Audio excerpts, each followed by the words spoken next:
Hey YouTube, this is Angleco 0861. I'm going to put out another video here. I was requested from one of my other videos to talk about some of the calibers on some of the weapons that you may be wanting for survival situations and things like that. If you find yourself in a survival situation or end of the world type situation or natural disaster, nuclear disaster, anything like that, you're going to need ammunition. Okay, and if you don't have ammunition for your weapon's not going to run. It's just like a car. If you don't have gas, the car's not going to go. So one of the things I'm a big proponent of is availability of your ammunition. Okay, I'm a big fan of ammunition that you can find readily on the battlefield or in any little country store that you come across to in rural America. Okay, and we're going to talk about some of those rounds and what I think that you should stock up on. Basically any kind of NATO round, and we'll start off with some handgun rounds here. And first off, we'll go with the 9mm.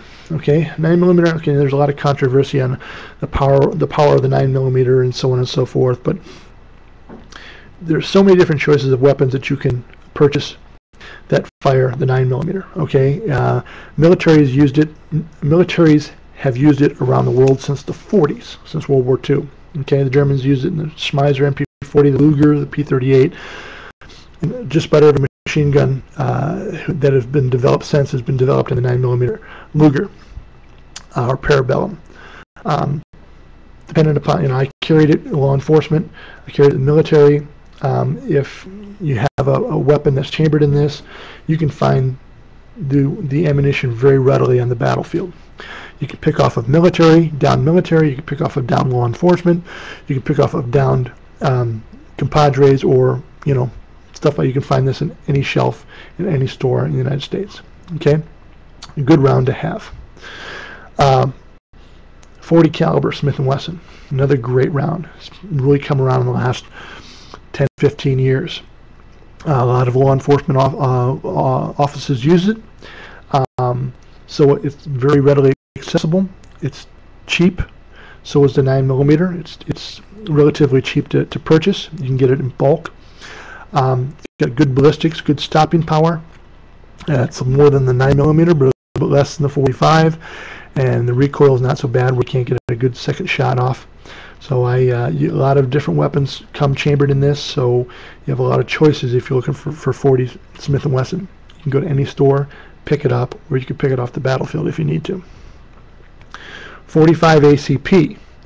That's another one. I don't particularly have one here, but that's another round that is very highly recommended. It's got great stopping power. Doesn't have a lot of range. It kind of has the trajectory of a rainbow, but most combat engagements aren't more than 25 yards anyway. So very readily accessible. A lot of weapons chambered in it, so it gives you a lot of choices. Very affordable as well. You can also get it in bulk. Going on to rifle rounds, the AK-47. Okay, so many different kind of variants of AK-47s out there.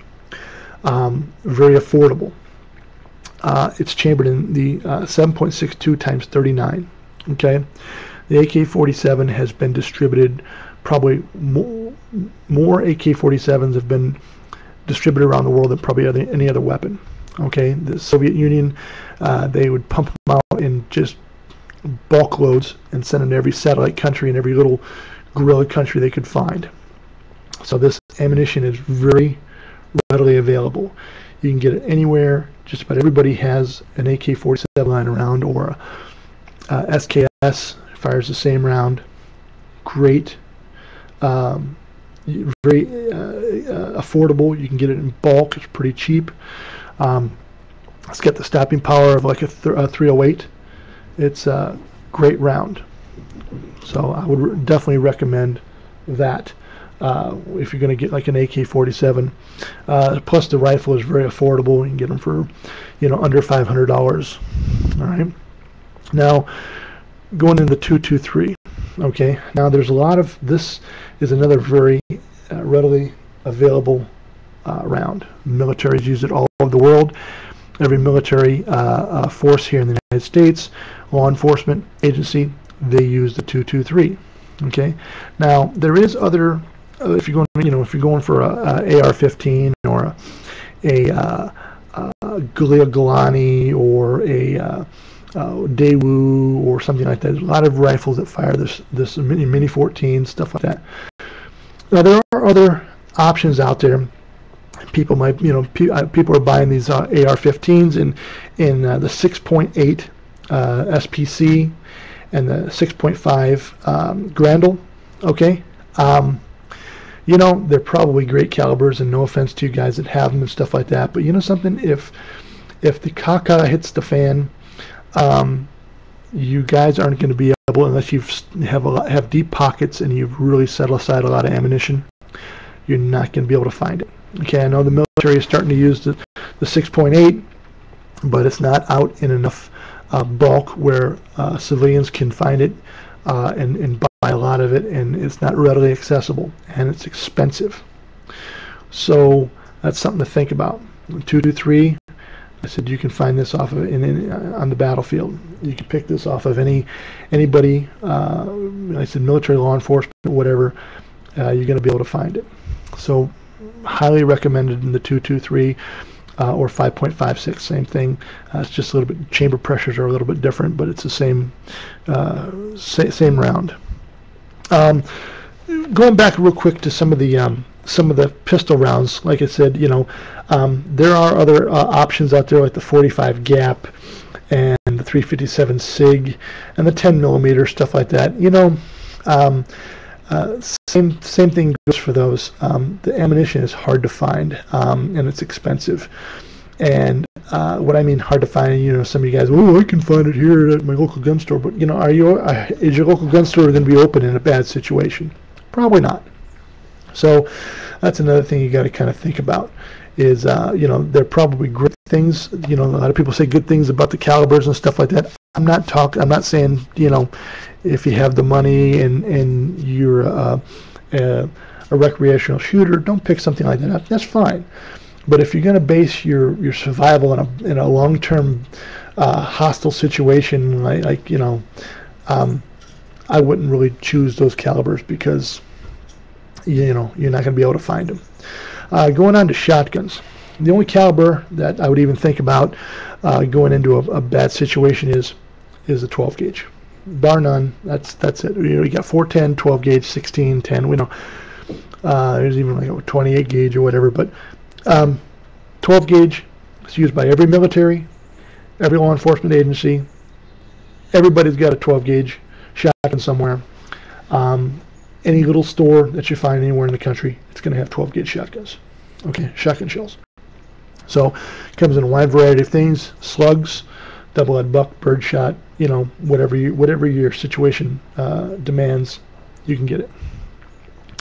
We're going to go on to hunting rifles and stuff like that. Now, hunting rifles, you're going to use this as number one, getting meat for your family in an everyday situation. Every year, your hunting season. And then if things go bad, you're going to use that, number one, for hunting, of course, and number two, probably for engaging targets and defending yourself.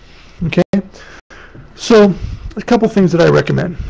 The three most common calibers are 30-06.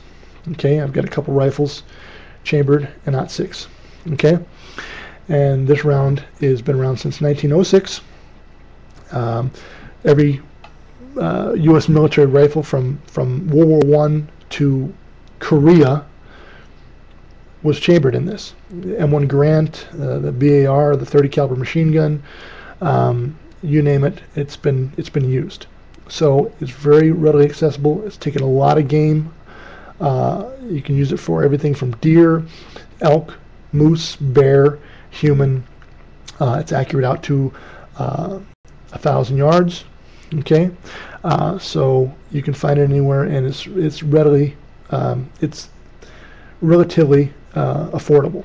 Okay, 308. .308, I don't have one here, but a .308 is kind of in between the AK round and the 30-06.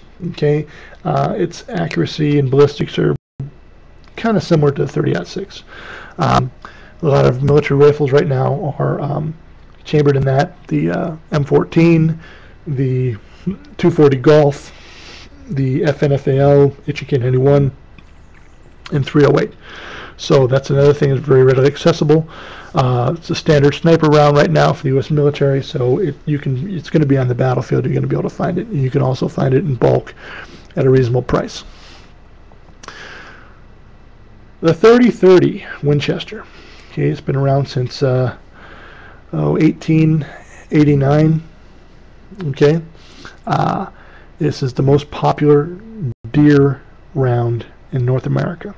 More deer have been taken with this than almost any other round. Okay, nice round. You can use it for hunting. You can use it for self-defense if you have to. And you can find this anywhere. I mean, you go into a little backwoods store and you're going to find 30-30 Winchester on the shelf. Okay, it's good knockdown power. It's got a little bit of a limited range. The range is only about 200-300 yards. I've seen guys shoot further. That's fine. You can, but that's really pushing the envelope for the caliber. But you know, anything within a couple hundred yards, you're going to knock it down. I would even use it for bear. Okay, it's a decent round. So, and it's inexpensive. You can find it. It's available. That's something else I would recommend. There's a lot of other rounds out there, like the 270 and the 300 Win Mag, 300 Ultra Mag. There's a lot of these calibers out there, and that's fine. If you're a shooter, I don't say don't buy those things, but if you're looking for something, say you don't have a lot of money and you're looking for just a couple rifles that you're going to have just in case something bad happens, think about keeping your calibers to somewhere in these general guidelines, stuff that you can find. And to prove my point, go to any store, go to Walmart, go to your local little gun store, go to whatever, and just keep your eyes open and see the calibers that are readily accessible. See the calibers that are out there that you can get your hands on. And they're going to be the ones that I just told you, 9mm, 40 caliber, 45, 357, great revolver caliber, 38 special. That's another one you can get very easily. AK-47, 7.62 times 39, 223, 5.56, 12 gauge, hands down. I wouldn't take anything else into the battlefield. 308, 30-06, 30-30. And I said, that's basically just that's the basic stuff that you want to kind of keep in your gun locker. So think about it, and any other questions, please feel free to ask them. Any other comments or even requests, anything I can do to help. Be polite, be intelligent, and leave a comment. Okay? Until my next video, simplify and keep your powder dry. Thanks a lot, guys. Bye.